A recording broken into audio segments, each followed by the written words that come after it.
Page 6, Springtime. Well, let's go through a process for learning a piece of music and see what happens.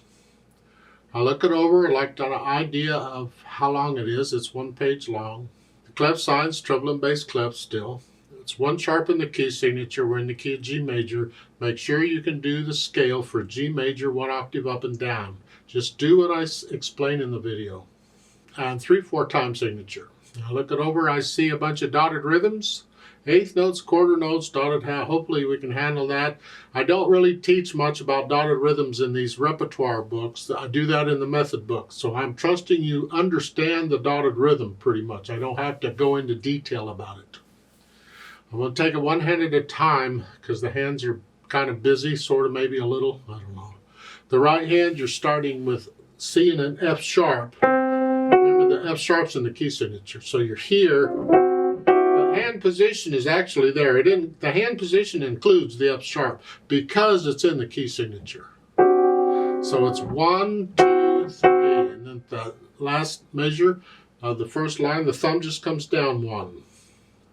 This idea of the outside fingers, the little finger and the thumb, having to cover multiple notes,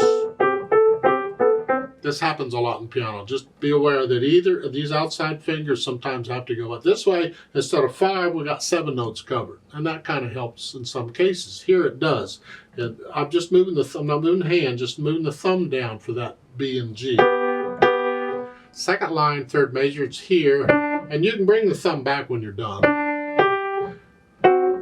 Okay, it's pretty much the left or the right hand. The left hand gets most of the melody.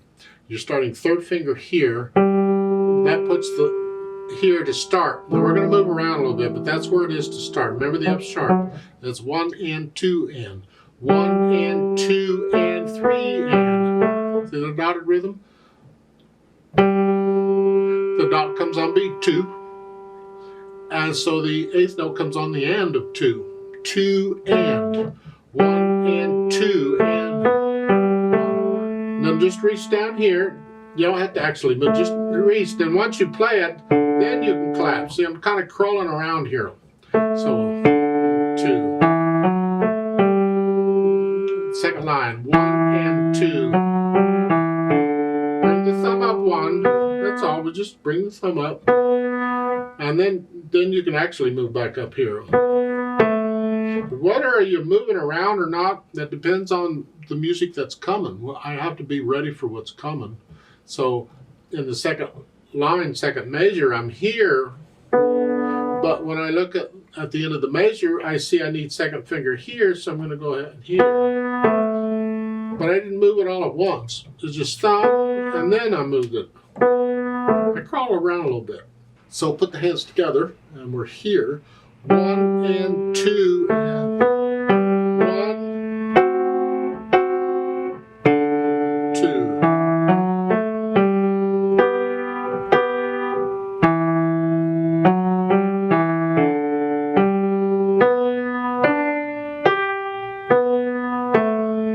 The idea? So you go through and put the hands together. Then go back over it slowly and carefully and get rid of any hesitation so it's a steady beat. And then I'll add in the expression or the articulation, the slurs and the staccatos. Connect. These staccatos, I'm hinging at the wrist, short. And I'm lifting up between these, like taking breath. Lift up.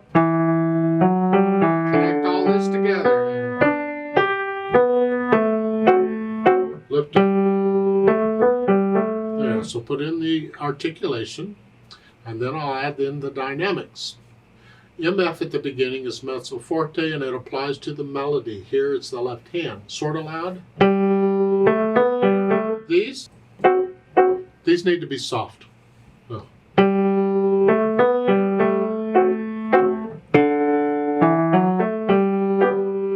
The second line, you get the hairpins. You're going to go up and back down. We just swell. I suggest you come down to sort of a moderately soft and go up, but come back. You got more room. I don't really want to go loud. They're saying if you go moderately loud and go up, you got to go to loud. think that's out of character for this, but this is a nice gentle piece. So I would come down and go up to moderately loud and back down. So let's come down to moderately soft, and then up and then back down. The third line, now you are moderately soft. And the last line, you get the swell again. You go moderately soft, go up to moderately loud, and back down to soft.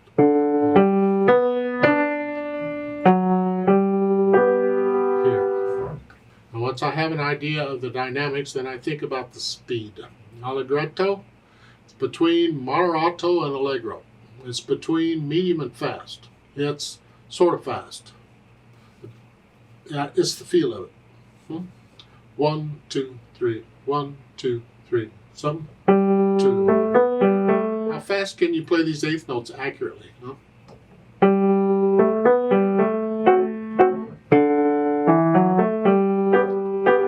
Last line, you get that ritardando. The last two measures, you're going to slow down. So,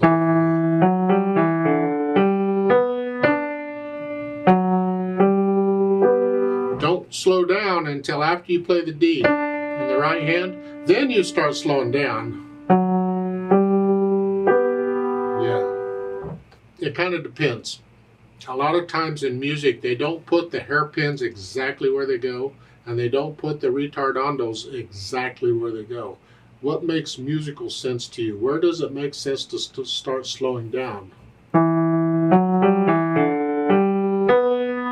To me, I want to start slowing down in the second measure, just a little bit.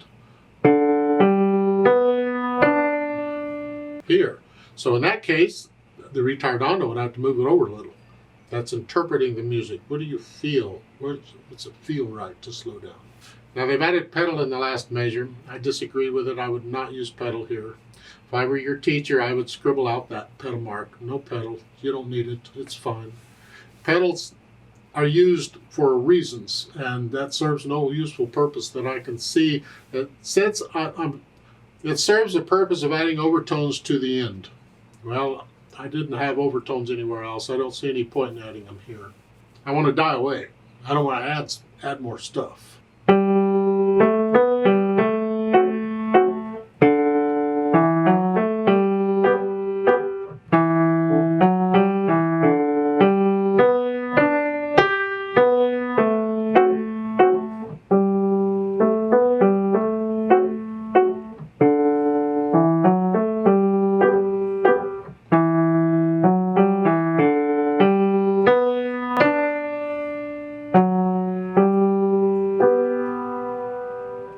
It sounds like I'm holding the notes longer than I'm supposed to in the last measure, but that's because I've slowed down.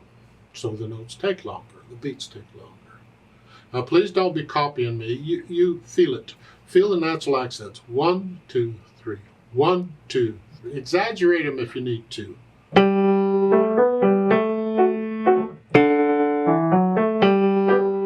1, 2. Feel these as you're doing them. Don't exaggerate them when you're playing them. Feel them as you're playing them. Let's play this together very slowly and check the notes and the rhythms. I'm not going to do the louds and softs. I'll do the staccatos and phrasing, and I can't slow down at the end because the metronome won't slow down. So I'll give us 3 counts. We'll just go over it slowly. 1, ready, go. 2.